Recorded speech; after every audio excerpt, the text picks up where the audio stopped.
Kamusta po mga kapasta? Tawagin niyo na lamang po akong Dana. Isa rin po akong avid listener sa channel na to. First time ko lang itong mag-share ng story ko dito. Sana nga po mapansin.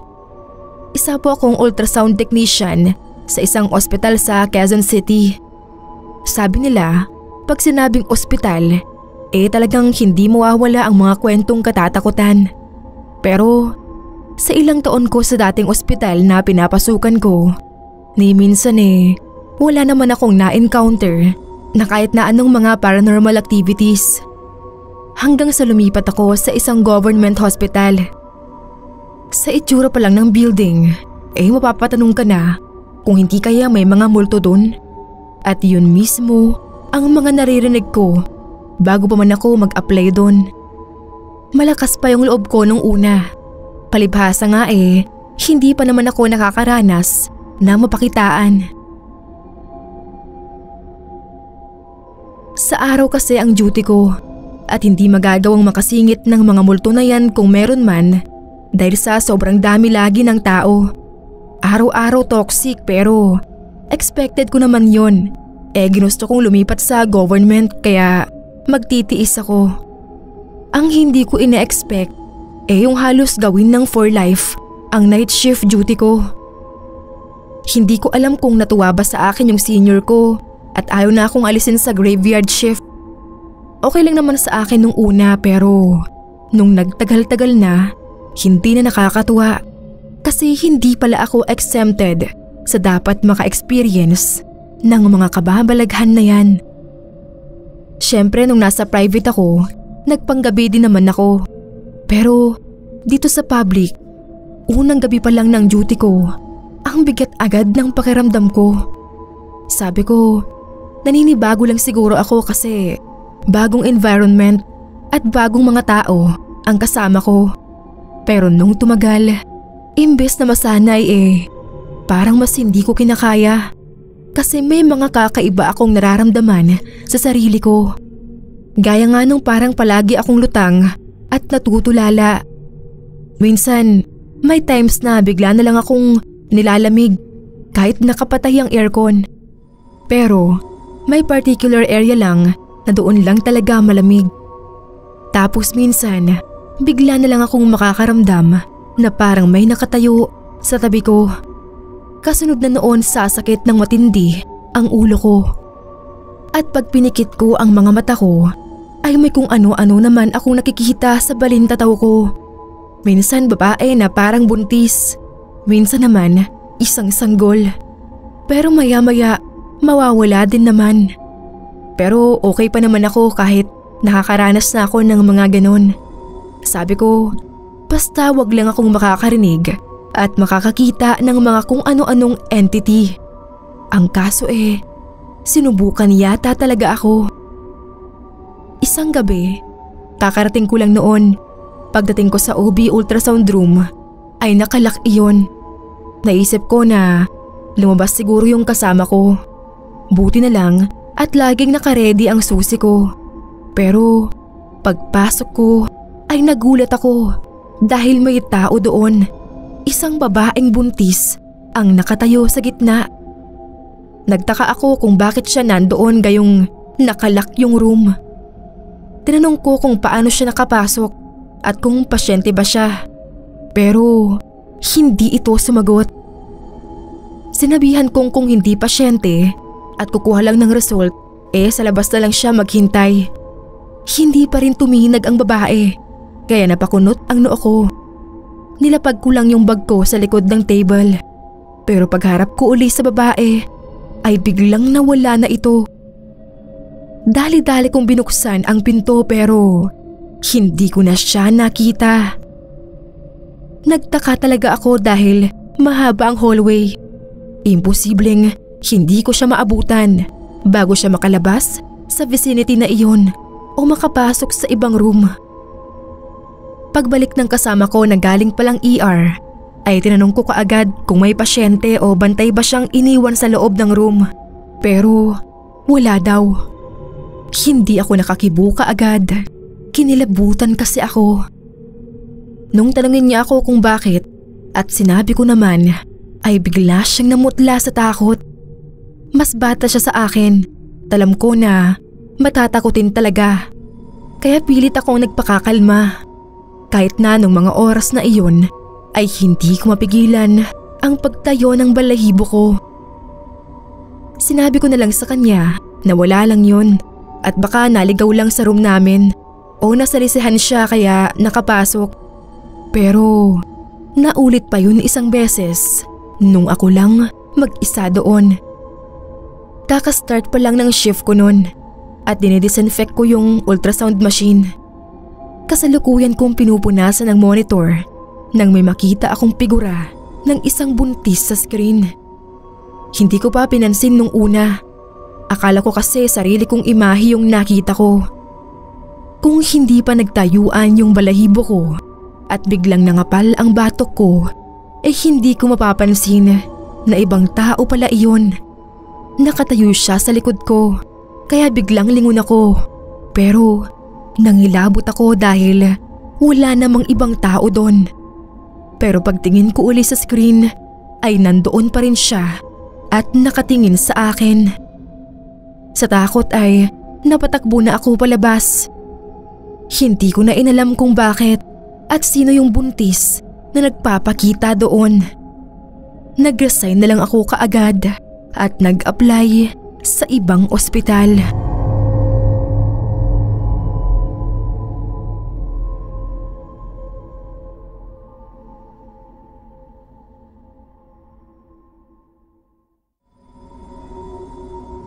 Magandang araw po sa lahat ng nakikinig at sumusubaybay.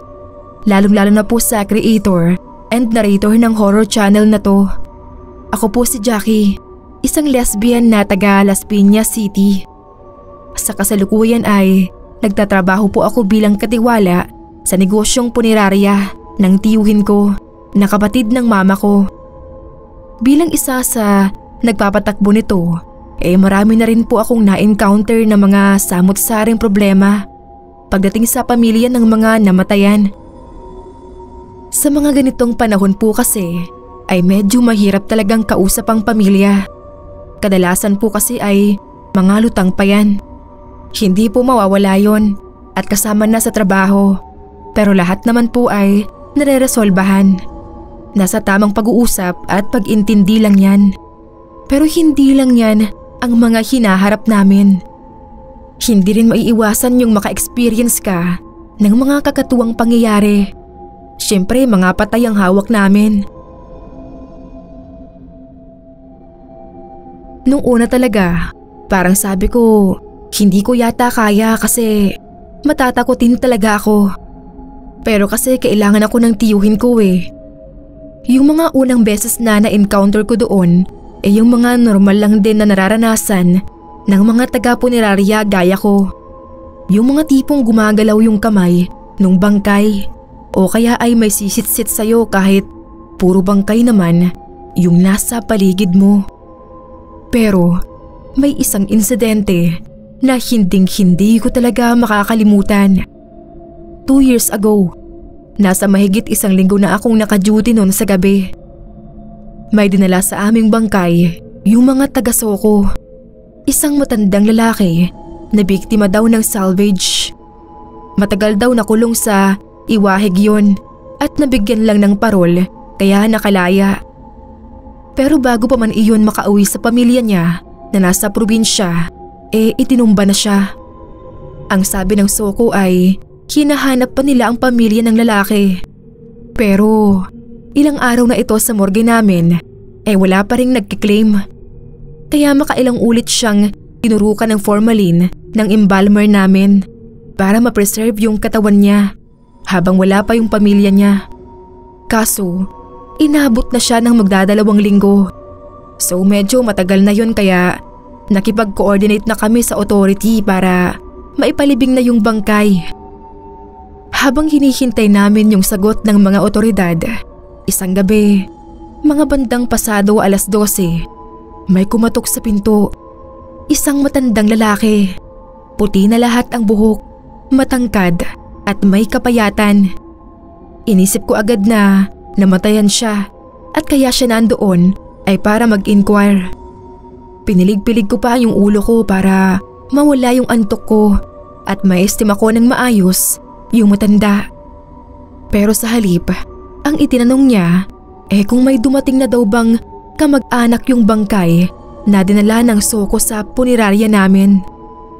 Tinanong ko kung sino doon kasi dalawa ang unclaimed na bangkay doon. Pero pareho naman kakong wala pang pamilya ang nagpupunta. At hanggang kinabukasan na lang kako ang taning namin. Kapag wala pa rin nag-claim ay papalibing na namin. At dahil nagtatanong siya, kaya inulit ko ang tanong kung sino doon ang kakilala niya. Siya ba kako ang kapamilya ng isa sa kanila? Pero sa halip na sumagot ay nakita kong napaluha ang matanda. Tapos sabi niya na naiinip na raw siya at sana raw ay magkita muna sila. Hindi ko sigurado kung tama ang pagkadinig ko kaya tinanong ko kung ano yung sinasabi niya. Pero biglang may mga taong dumating at nag-iiyak kaya naisantabi ko ang matanda. Habang kinakausap ko yung mga bagong dating, bigla na lang nawala yung matanda. Sabi nung kausap ko ay baka lumabas na. Nawala na yun sa isip ko dahil nagsunod-sunod ang dating ng mga kliyente nung oras na yun. Kinabukasan, dumating ang pamilya nung matandang lalaki. Natagalan daw sila makapunta dahil hindi agad nila nalaman at nagagilap pa sila ng pamasahe makaluwas lang. Timing naman kako ang pagdating nila at naabutan pa nila bago namin maipalibing. Sinamahan ko sila sa morgue para ipakita sa kanila ang bangkay. Yung embalmer ang nagtanggal ng takip habang pinapaliwanagan ko yung pamilya. Kaso biglang nag-iyakan na at tatalikod na sana ako para hayaan ko na sila muna. Yun din kasi ang iniiwasan kong mga eksena dahil mababa lang din ang luha ko. Pero bago ako tumalikod ay napatingin ako sa mukha ng bangkay na iniiyakan nila. Ganoon na lang ang kilabot na gumapang sa buong katawan ko nang makilala ko iyon. Yung matandang pumasok sa opisina nung gabi at nagtatanong kung dumating na ang pamilya ng bangkay. Hindi ako pwedeng magkamali. Siya talaga iyon. Katunayan, may marka ng taga yung kaliwang braso niya. At noon din luminaw sa isip ko yung hindi ko maintindihang sinasabi niya sa opisina nung gabi. Ang sabi niya ay naiinip na raw siya at sana magkita muna sila. Siya mismo yung sinasabi niyang naiinip na at sana ay magkita muna sila ng pamilya niya bago siya mailibing. Nanlalamig at nanigas na ako sa kinatatayuan ko. Hindi ko nga namamalayan na kinakausap pala ako ng imbalsamador. Hanggang sa makabalik ako ng opisina ay tulala ako. Hindi ko talaga akalain na mararanasan ko ang kausapin ng isang totoong bangkay.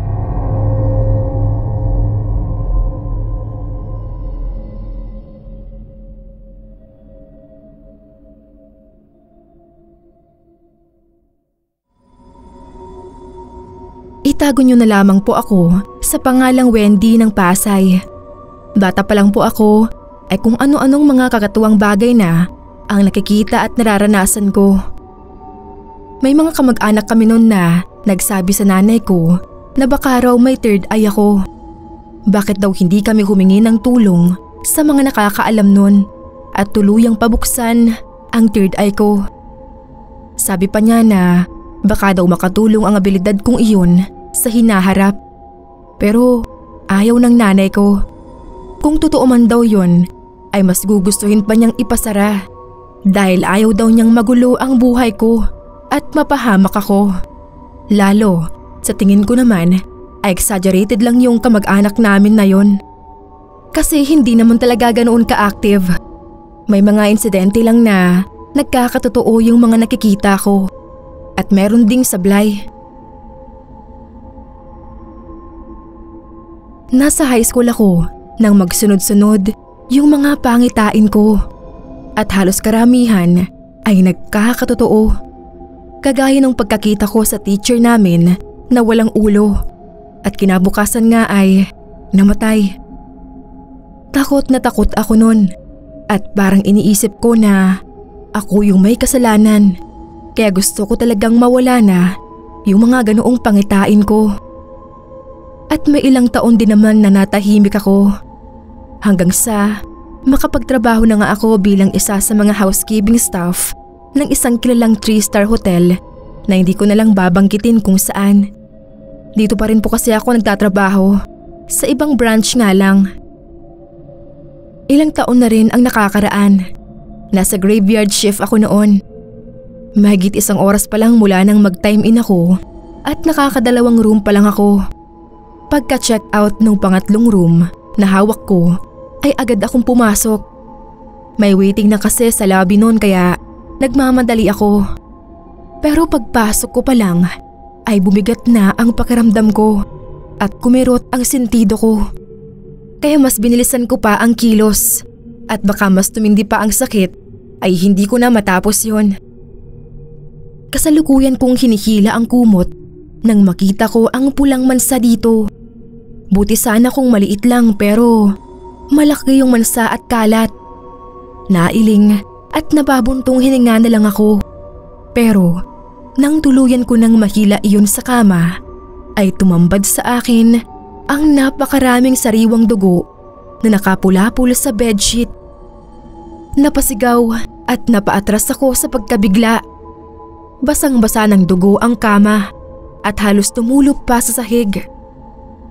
Napatakbo ako sa CR dahil hindi ko napigilan ang pagbaligtad ng sikmura ko. Nanginginig ang buong katawan ko at nagmamadali akong lumabas ng CR para tumawag sa security. Pero nagulat ako nang makita kong nawala yung dugo sa kama. Sinipat kong mabuti yung kumot at bedsheet. Sinalat ko yung kutson at pati ilalim ng kama ay sinilip ko pero tuyong-tuyo iyon at nibahid ng dugo ay wala. Nangihinang napaupo ako at iniisip kung anong ibig sabihin nun. Maya-maya ay kinakatok na ako ng kasama ko kaya nagmamadali ko nang tinapos iyon at lumabas. Tinanong niya kung anong nangyari sa akin at bakit ako namumutla. Sinabi ko naman pero sabi niya ay guni-guni ko lang daw iyon. Wala kasi siyang alam sa history ko. Nang umakyat na yung couple na mag-a-avail ng room ay nasundan ko sila ng tingin. May kabog sa dibdib ko na hindi ko maipaliwanag. Hindi naman sa panghuhusga pero based sa itsura ay mahuhulaan mo agad na hindi sila legal na mag-asawa. Malayo ang agwat ng edad ng babae sa lalaki at kita na mapera yung babae pero sweet na sweet sila. May naglalaro noon sa isip ko na pilit ko namang kinukontra. Hindi na ako naging komportable hanggang sa matapos ang shift ko noon. Hindi tuloy ako umabot sa kota kasi ay wala ako sa kondisyon. Pero nang makauwi sa bahay ay nakatulog naman ako kaagad. Bandang tanghali, naalimpungatan ako sa walang tigil na tunog ng cellphone ko. Si Roda na ka-shift ko, yung tumatawag. May nangyari daw sa hotel, doon sa kwarto, kung saan may nakita akong dugo sa kama. At nabigla talaga ako sa malagim na ibinalita sa akin. Bandang 4:00 daw ng madaling araw nang lumabas yung lalaking kasama nung matanda. Nagsabi daw ito sa desk na mag-e-extend sila pero may bibilihin lang daw at babalik kaagad. Pero kinutuban daw yung guard dahil napansin niya na may dugo yung panyong nakabalot sa kamay ng lalaki. Kaya pinatawagan niya yung kasama nito sa room para i-confirm kung talagang mag-e-extend. Pero nung hindi sinasagot ay inakyat na nila ito at kinatok. Nung wala pa rin nagbubukas ay napilitan na silang buksan ito at tumambad nga sa kanila yung bangkay ng matandang babae na naliligo sa sariling dugo. Habang sinasabi iyon ni Roda sa kabilang linya ay nanlalaki ang ulo ko at nanunuot ang kilabot sa buong katawan ko. Pakiramdam ko ay umiikot ang buong paligid. Ayun na nga yung kinakatakot ko, na bumalik na naman yung mga pangitain ko. Kaya ipinagdadasal ko na sana nga ay mawala na ito sa akin, dahil alam ko na hindi ko kayang dalhin ang ganitong klaseng abilidad.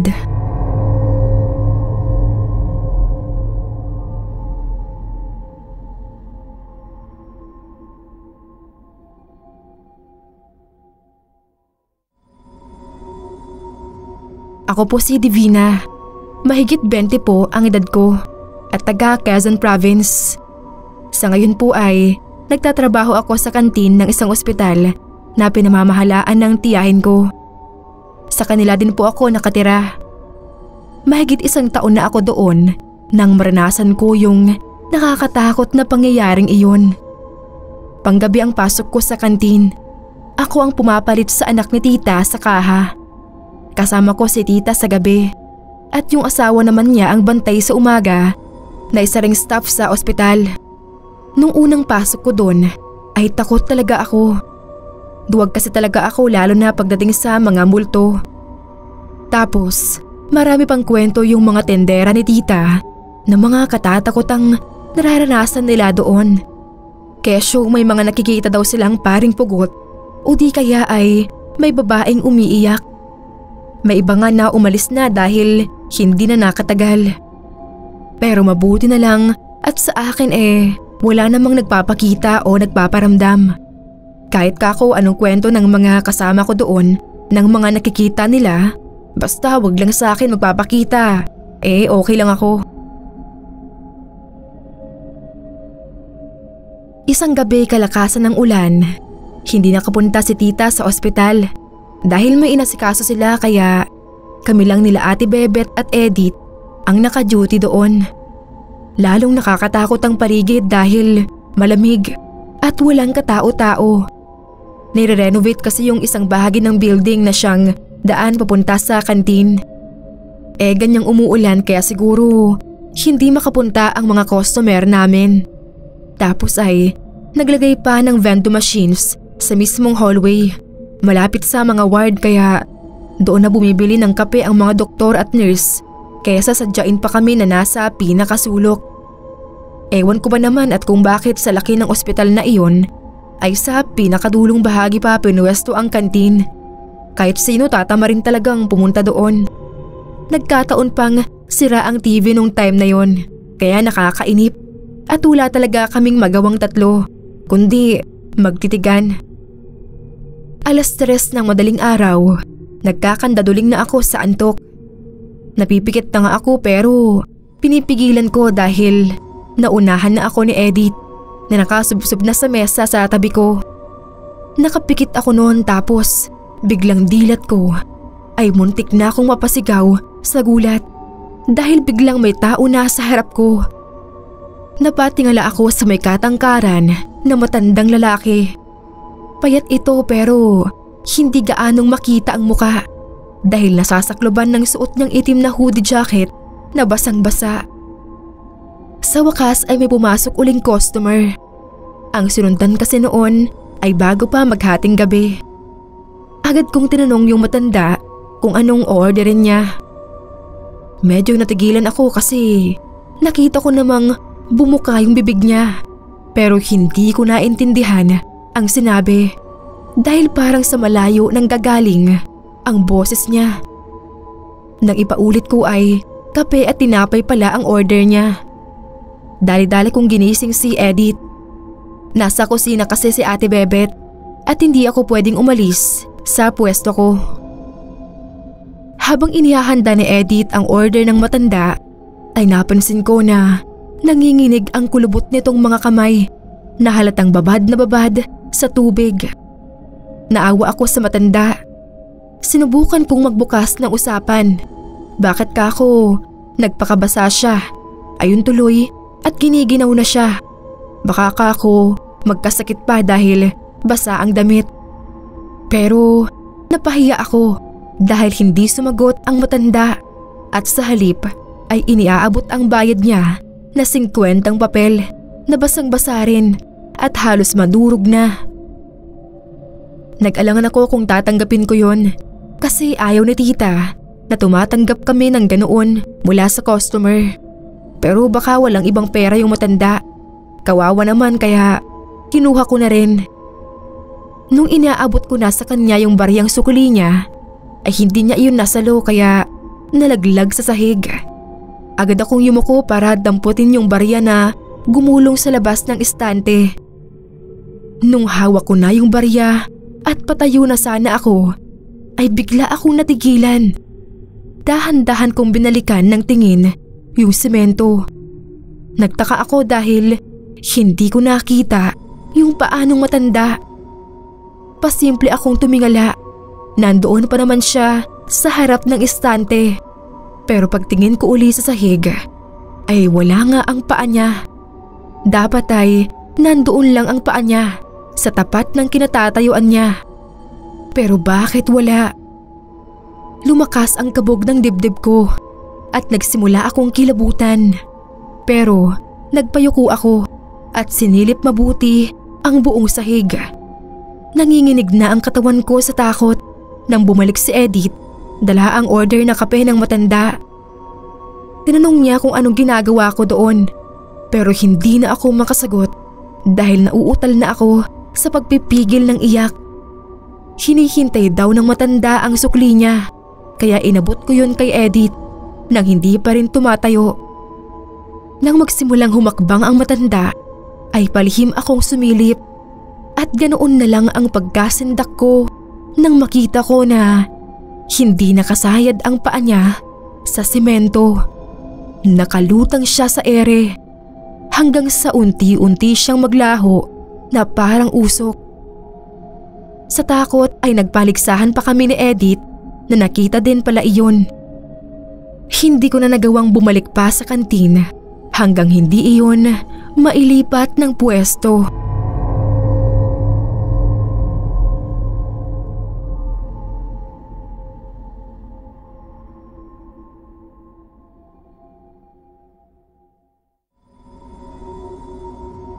Isang pagbati po ng magandang araw sa lahat ng taga-subaybay, ganoon din sa admin. Ako nga po pala si Vivian ng Caloocan. Nagtatrabaho po ako sa isang pribadong establishment bilang isang lady guard. At bilang isang gwardya hindi po maiwasan na makaramdam kami ng sobrang pagkainip. At yung pakikinig ng mga horror stories na ipinapadala ng mga sender dito sa channel nyo, ang isa sa naging libangan namin ng mga kasama ko. Lalo na kaming mga nasa night shift at minsan hindi namin maiwasang makaramdam din ng takot. Lalo na kapag ang napapakinggan naming kwento yung mga eksenang nakaka-relate kami.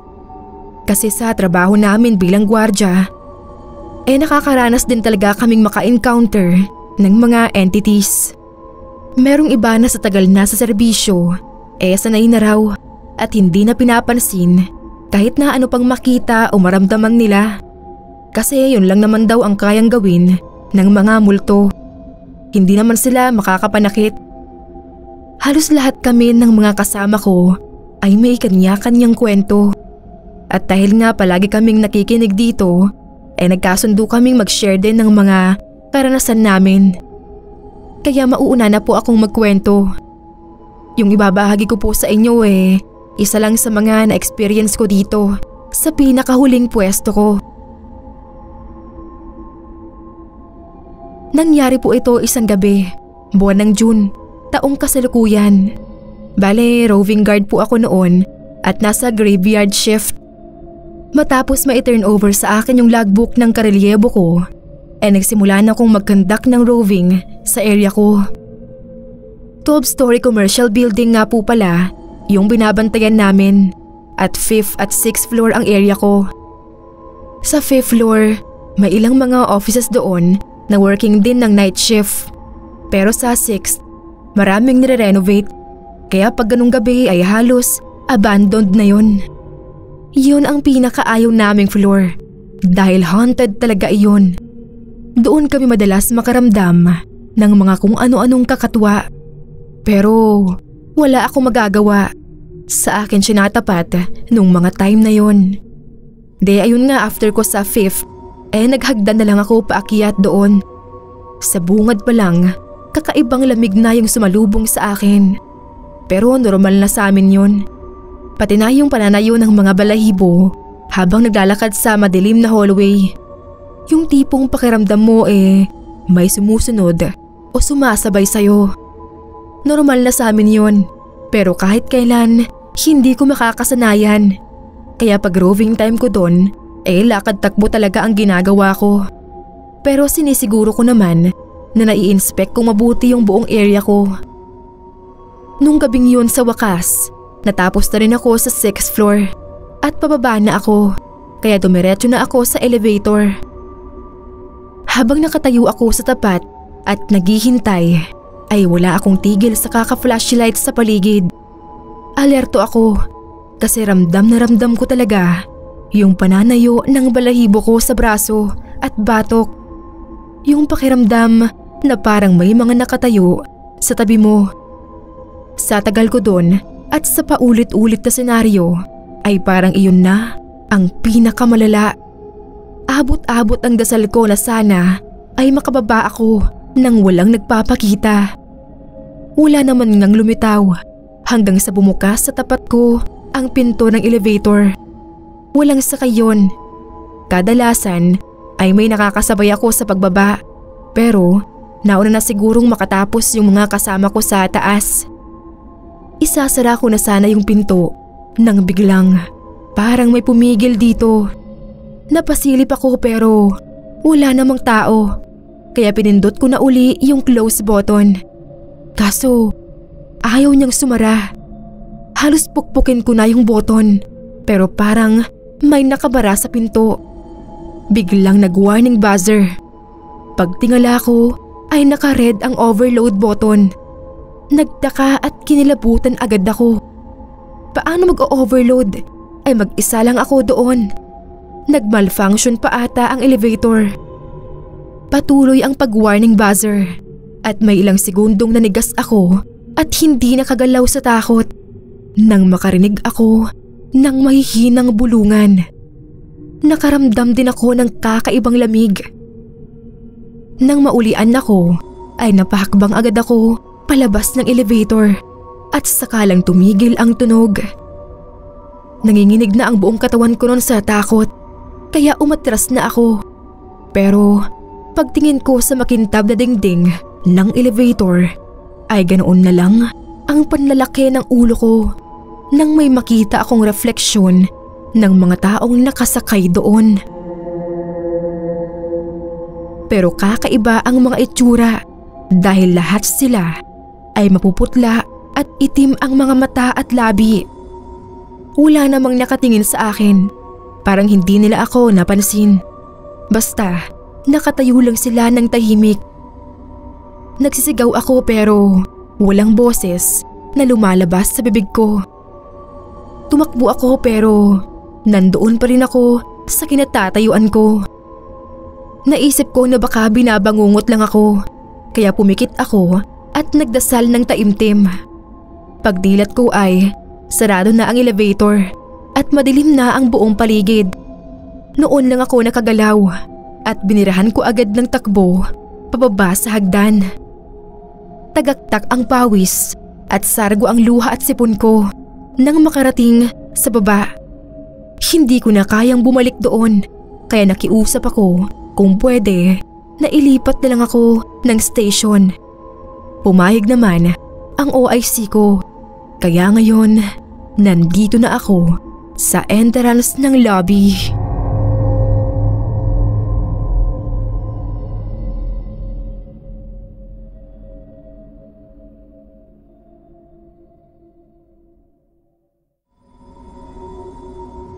Mga kapasta, magandang araw po sa inyo. Tawagin niyo na lamang po akong Elsa. Itong ibabahagi kong kwento sa inyo ay nangyari doon mismo sa isang pribadong ospital kung saan ako nagtatrabaho bilang kahera. Para sa akin ay isang nakakakilabot na pangyayari iyon na hindi ko talaga makakalimutan. Pangatlong gabi ko mula nang mag-rotational shift kami buwan ng January noong last year. Mag-isa lang ako noon dahil naka-leave yung kasama ko. Around 11 PM yun. Nagpunta ako ng pantry para bumili ng kape. Nung pabalik na ako sa billing, nadaanan ko na nagkakagulo sa ER. Ang toxic nila doon. Ang dami kasing pasyente nung time na yun. Pagkarating ko nga hindi kaagad ako nakapag-park ng motor. Sa dami ng sasakyang nakahambalang. Marami kasing pasyente na ipinasok sa emergency na galing daw sa nagkarambulang mga sasakyan. Inasahan ko na rin na madadamay ako sa pagka-toxic nila. Kaya pagpasok ko sa billing ay sinabayan ko na yung pagkakape ko ng pag-aayos ng mga kailangan ko in case may magbayad na. Nakayuko ako nun at may inaayos sa drawer nang biglang mangapal ang batok ko. Nahimas ko yun at pagtingin ko sa mga braso ko tayong-tayo rin ang mga balahibo ko. Hindi ko alam kung bakit. Wala naman akong partikular na naiisip. Maya-maya ay nakaramdam naman ako ng kakaibang lamig. Inakala kong dahil yun sa electric fan na nakalimutan kong i-off matapos kong buksan ng aircon. Kaya tumayo ako para patayin ng fan. Pagtayo ko ay napasigaw ako at naihagis ko yung papel na hawak ko dahil sa gulat nang makita ko na may taong nakatayo sa labas ng window. May pagkakamali-mali kasi talaga ako pag nagugulat. Dinampot ko yung papel at nasita ko tuloy yung babaeng nakatayo doon. Nasa tansya ko halos kaidaran ko lang at kagaya ko ay may kalusugan din. Tatarayan ko pa sana dahil talagang nagulat ako kasi naman ay hindi man lang tumawag o kumatok. Basta na lang tumayo doon. Pero nung makita kong may mga sugat siya at umaagos na dugo sa gilid ng ulo niya, natigilan ako. Pasyente pala siya. Malamang ka ako ay kasama siya doon sa mga naaksidente.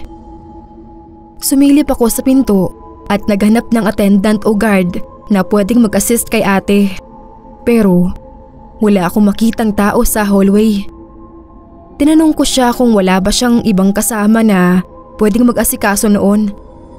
At sinabihan ko rin siya kung bakit hindi niya muna ipinagamot yung sugat niya bago siya pumunta sa akin at magbayad. Nag-aalala kasi ako sa malakas na pagtulo ng dugo niya. Pero hindi siya kumibo at inabot na sa akin yung mga billings niya. Nalata ko na hindi gusto ng babae na makipag-usap. Medyo tulala nga siya. Siguro ay nashock pa siya dahil sa nangyari at naintindihan ko naman yon. Based sa mga request, hindi siya yung pasyente doon, kundi isang batang nasa 10 taong gulang. Hindi ko alam kung bakit siya mismo ay walang request. Gayon sa tingin ko ay hindi rin maganda ang kondisyon niya dahil sa mga pasa at sugat niya sa muka at buong katawan.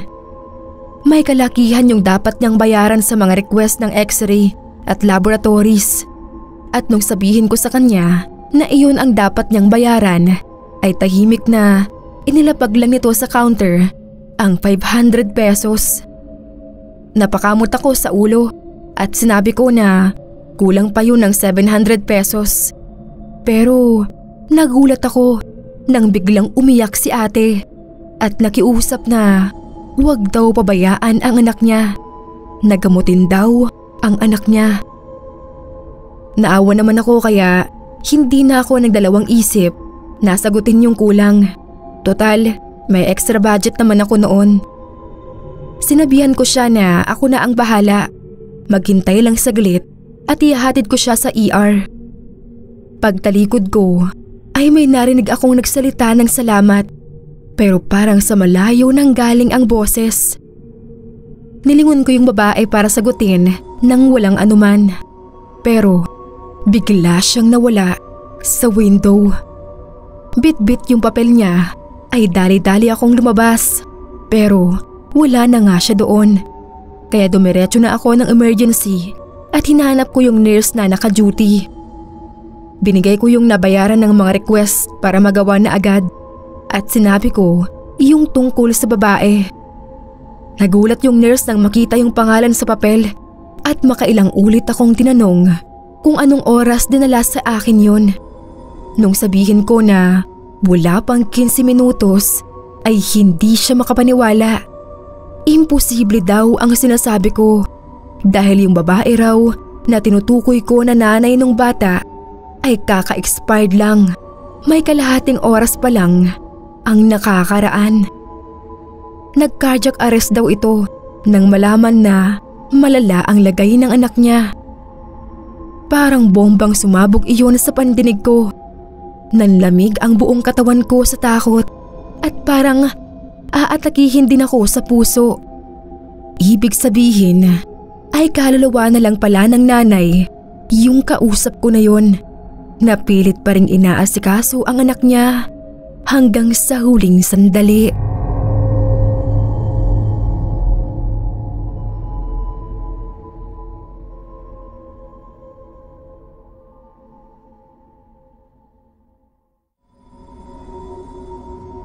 Ako po si Fina. Ito pong kwentong gusto kong ibahagi sa inyo ay personal na nangyari sa akin. Kayo na po ang bahala kung maniniwala kayo o hindi. Basta, ilalahad ko lang po kung ano yung totoong naranasan ko nung isang gabi ng September, taong 2019. Isa po akong vowsy sa barangay namin at laging sa gabi ang duty ko. Medyo magulo po ang lugar namin na hindi ko na lang sasabihin kung saan kasi nakakahiya naman po. Ginagawa naman ng masipag naming kapitan ang lahat ng makakaya niya kasama ang magigiting naming mga kagawad at tanod para maisaayos ang katahimikan ng barangay namin. Sadyang may mga tao lang na ginagawa ng normal ang paggawa ng karahasan at kasamaan. At bilang vowsy ay saksi ako sa kabi-kabilang reklamo ng mga kabarangay ko laban sa mga mapang-abuso at mapanakit na tao. Mapakapitbahay man o mismong kapamilya. Isa sa suki ng barangay ang pamilya ni Criselda at Bugi. Hindi naglilipat linggo ay laging sumusugod si Criselda sa barangay para ireklamo ng pananakit ang asawa niyang si Bogi.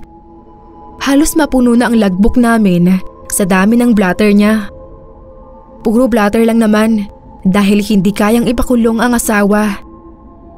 Sinasawaan nang makialam ang kapitan namin at mga lupon sa kanila kasi kahit na anong payo sa kanila ay pareho namang sarado ang mga isip. Kaya minsan ay hindi rin maiwasang mapikon ng mga tanod sa kanila. Kaya kapag tumawag siya ng tulong ay hindi na pinapansin. Ang kawawa kasi ay yung mga anak nila. Pareho pa namang babae, isang 10 at isang 7 taon. Apektado na nga sila sa pag-aaway ng magulang, pati sila ay sinasaktan din. Isang gabi kalakasan ng ulan, ako lang mag-isa sa opisina habang nasa ibaba naman at nagkakape ang mga tanod. Nagkukuyakoy pa ako habang nanonood ng video sa cellphone ko nang biglang bumukas ang glass door at pumasok ang malakas at malamig na hangin. Sa takot ay napatayo ako. Akala ko ay may multo dahil wala naman akong nakitang tao. Pero paglapit ko para isara iyon ay nagulat pa ako nang makita kong nasa loob na ang panganay na anak ni Criselda, si Mona. Basang-basa ito, nanginginig at namumutla na sa ginaw. May malaking pasa ito sa ulo at umiiyak. Tinanong ko kung bakit siya sumugod sa ulan at kung ano na naman ang nangyari at may pasa siya sa noo. Pero tanging iyak ang naging sagot niya, sabay hila sa kamay ko. Napapitlag ako sa paghawak niya dahil sobrang lamig ng kamay niya. Pero sa isip ko syempre kako, basa siya. Nakikiusap siya na puntahan daw namin ang nanay at kapatid niya dahil papatayin din daw sila ng tatay niya. Hindi ko na masyadong pinansin yung salita niyang din dahil naalerto ako sa pagkakaalam na may gulo na naman sa kanila at kailangan ng tulong. Pinatahan ko siya at sinabi ko na tatawagin ko lang yung tanod at pulis na naka-duty. Agad kong niradyohan yung mga nasa baba at ipinaalam ko na may responde kami. Isa ang umakyat at kinumpirma yung sinabi ko. Nung tanungin niya kung sino yung re-respondihan, ay sinabi ko na si Criselda. Sabay turo ko sa anak niyang si Mona na pinaupo ko muna. Pero wala na yung bata doon. Tinanong ko yung tanod kung nakasalubong ba niya sa hagdan. Pero wala naman daw umakyat na bata doon dahil sa mismong hagdan siya nakaupo. Hindi ko alam kung niloloko lang ba ako ng tanod. Pero imposible kasing hindi nila nakita yung bata. Kesa makipagtalo pa ako, inaya ko na silang pumunta sa bahay nila Criselda. Bata na kako ang nagpapasaklolo, kaya hindi namin pwedeng baliwalain iyon. Saktong-sakto lang ang pagkakadating namin sa bahay nila dahil papatakas na si Bogie. Agad siyang dinampot ng mga pulis bago pa man siya makatakbo. Pagpasok namin sa loob ay nagimbal kami sa dinatnan namin. Magulong-magulo ang bahay at nakahandusay sa sahig si Criselda na tigmak ng dugo at halos wala ng buhay. Yung bunso ay may mga sugat din at nagpapalahaw ng iyak. Hinanap ko yung panganay na pumunta sa akin sa barangay at siyang humingi ng tulong. Nang hilakbot ako nang makita ko siya sa tabi ng lamesa. Walang malay at duguan. Nasa tabi niya ang isang kahoy na parang iyon ang ginamit pamukpok sa kanya.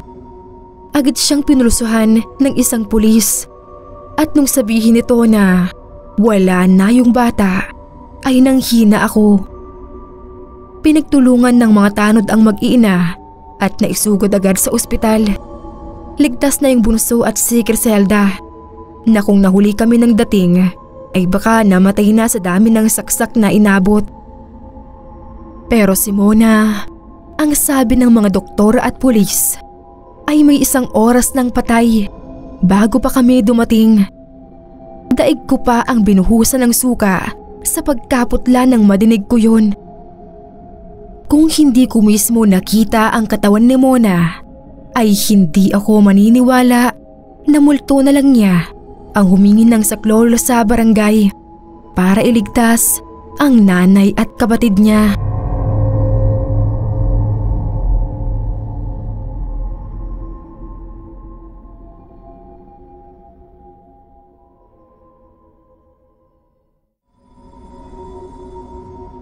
Roselyn po ang pangalan ko.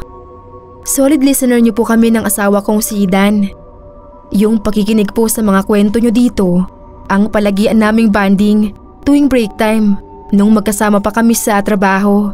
Pero nung magsama na kami at magkaanak, ay hindi na kami sabay na nakakapakinig kasi nasa bahay nilang ako para mag-alaga ng anak namin at siya naman ay lumipat na ng trabaho.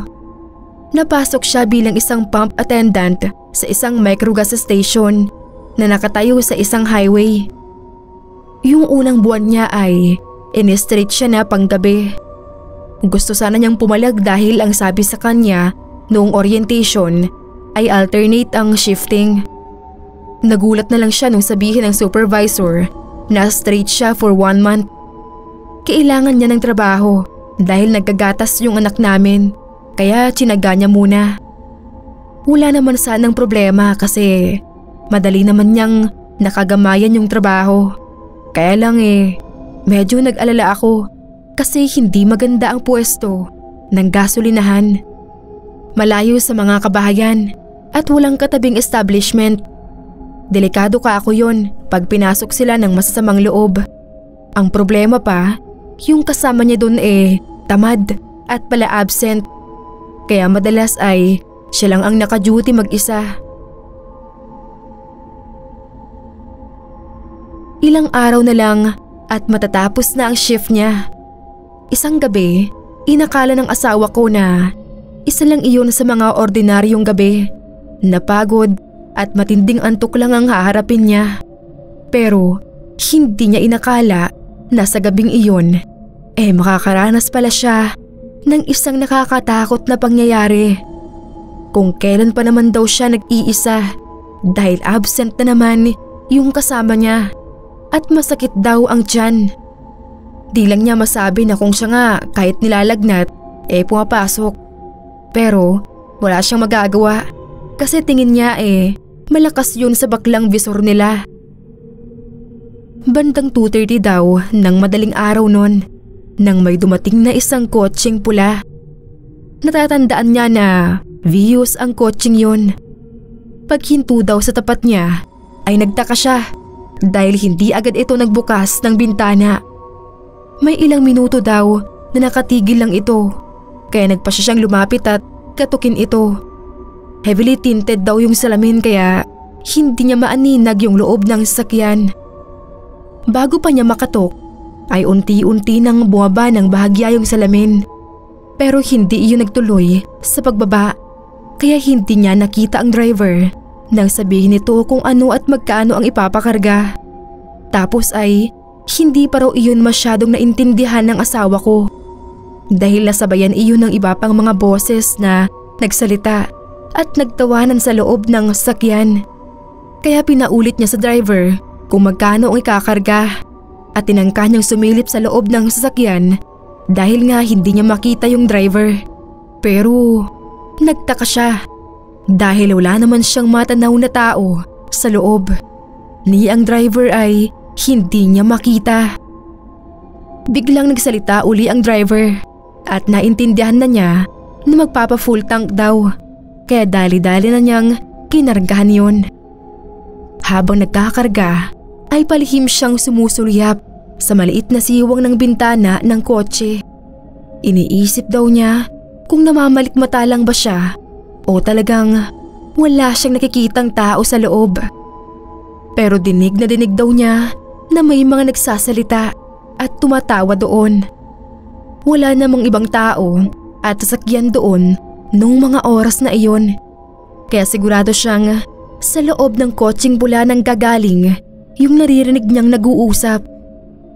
Pero wala nga daw siyang matanaw kahit may ilaw naman sa loob. Nang matapos na ang pagkarga ay hinugot na niya ang nozzle at naghintay sa pagbayad ng customer. Inilusot lang nito ang pambayad sa bahagyang nakabukas na bintana at dahil siya nga lang mag-isa noon siya na din ang pumunta sa cashier's booth para resibuhan ito at bigyan ng sukli.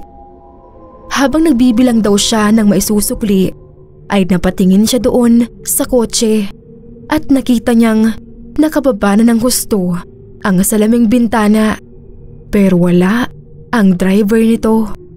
Inakala niyang lumabas iyon ng sasakyan kaya nagpalinga-linga siya pero wala siyang nakitang ibang tao sa paligid ng station. Nung palapit na siya para ibigay ang sukli ay wala pa rin nakaupo sa driver's seat pero bukas ang ilaw sa loob at may mga nagsasalita kaya lumapit na siya. Pero laking gulat daw niya nang wala pa rin siyang makitang tao sa loob. Napaatras daw siya at doon na siya nagsimulang kabahan lalo na nung biglang nag-start yung makina ng sasakyan at pumormang aandar na. Kinilabutan na raw siya at natulala raw siya dahil kitang-kita niya na wala talagang driver yung kotse. Pero lalo siyang natakot nang bigla na lang itong mawala sa gitna ng kalsada.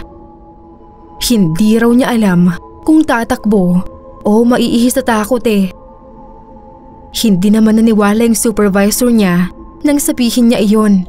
Kaya nung extend pa uli siya noon sa panggabi, nag-resign na lang siya.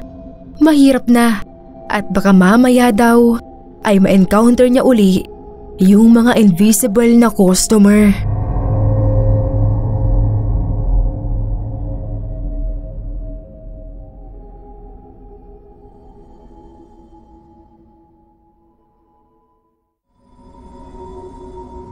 Magandang gabi po sa lahat ng bumubuo ng channel na to, pati na rin sa mga taga-subaybay. Tawagin niyo na lamang po akong Cynthia, tubong Kapas Tarlac. Sa kasalukuyan po ay nagtatrabaho ako sa isang ospital bilang janitress. Matagal-tagal na rin po ako sa ganitong trabaho, pero first time ko lang na na-assign sa ospital. Sabi nila, sa ospital daw ay marami kang ma-experience na mga paranormal dahil doon daw karaniwang nag-i-stay ang iba't ibang mga entities. Naniniwala po ako doon dahil doon nangyari yung pinaka hindi ko makakalimutang karanasan ko tungkol sa mga kababalaghan. At yun po yung gusto kong i-share sa inyo ngayon. Sa ilang taon ko sa utility service ay hindi iisang beses akong naka-encounter ng mga kakatuwang pangyayari. Sa isang university sa Maynila kung saan una akong nag-duty, doon din ako first time na nakaranas ng mga nakakatakot na pangyayari. Kagaya na lang nung may sumusutsot, yung may parang nakatingin o nakatabi sa'yo. O kung hindi naman yung mga may makikita kang mga anino kahit wala namang tao.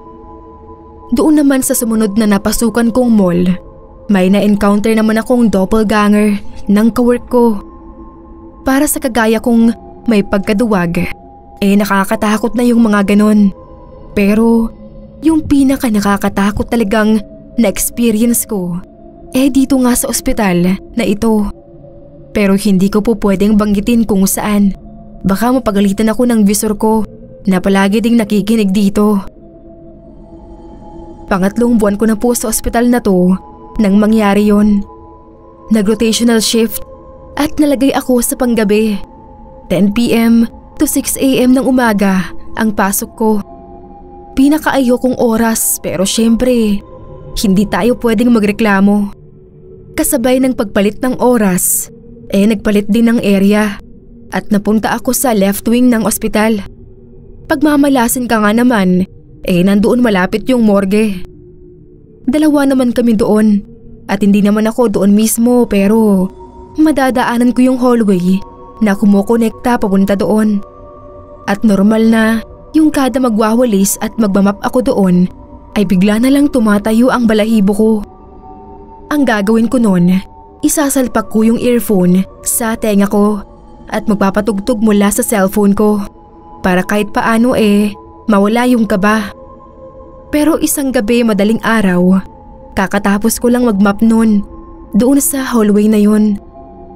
Dinala ko na sa utility room yung mga gamit at papunta sana ako sa quarters namin para magkape nang mapansin ko ang mga bakas ng maputik na paa sa semento. Nairita agad ako sa kung sino man ang may-ari ng mga bakas na yun kasi sobrang putik talaga. Wala man lang konsiderasyon kahit nakikita namang malinis ang floor. Saka nagtaka rin ako kung saan galing ang putik. Wala namang ulan. Tuyong-tuyo ang semento at yung mga bahaging lupa sa labas. Nadismaya ako kasi hindi ko pwedeng lagpasan yon dahil sakop pa ng area ko yon. Ka-shift ko pa naman ang supervisor kong masungit. Mahirap na baka matsyempohan pa ako. Kaya wala akong nagawa kundi balikan ang map sa utility room at lampasuhin uli ang sahig. Habang sinusundan ko ng lampaso yung maputik na bakas ng paa, naiinis ako kasi kumapit na ng gusto yung putik sa sahig. Hindi ko tuloy namamalayan na napapalapit na pala ako sa morgue. Nagulat pa ako nang mabunggo yung likod ko sa pinto at makita ko na nasa harap na ako ng morgue. Tapos napatingin ako sa ibaba ng pinto at nakita kong doon nagsimula yung mga bakas. Noon ko lang din napagtuunan ng pansin na yung mga bakas pala hindi galing sa ilalim ng sapatos o tsinelas, kundi sa nakayapak na paa dahil korteng-korte ang talampakan. Bigla akong napalayo doon. Hindi ko gustong takutin ang sarili ko pero iyon ang naramdaman ko. nang maisip ko kung sino yung posibleng lumabas doon nang nakayapak at maputik. Binalikan ko yung mga napunasan ko na. Pabalik kasi yung pagpunas ko noon kung saan ko nakita kaya hindi ko napansin na doon pala nagtapos yun sa pinto palabas ng garden. Noon ko lang din napansin na bahagyang nakabukas iyon. Kaya lalo akong napaisip kung sinong galing sa morgue ang lalabas doon sa pintuan na hindi naman na binubuksan. Kinakabahan pero lakas loob akong sumilip sa pinto na bahagyang nakabukas. Inilibot ko yung mata ko sa mga puno at halamang naroon hanggang sa may makita akong isang babae na nakatalikod at nakaupo sa bench na bato. Karugtong pa yun ng garden na nasa harap ng lobby ng ospital. Pero dahil nasa tagong bahagi na iyon at alam na nasa tapat ng morgue, kaya walang nangangahas na tambayan yun kahit na may mga bench at ilaw doon. Pero yung taong yun, doon pa talaga siya nakaupo. Pilit kong sinisino pero hindi ko makilala. Hanggang sa mapatingin ako sa paa niya na nakayapak lang. Pinanlamigan ako at pakiramdam ko ay tumayo ang lahat ng balahibo ko sa katawan. Hindi lang dahil sa nakayapak siya, kundi dahil sa tag na nakakabit doon sa paa niya. Yun kasi ang inilalagay sa paa ng mga pasyenteng nag-expired o namatay na.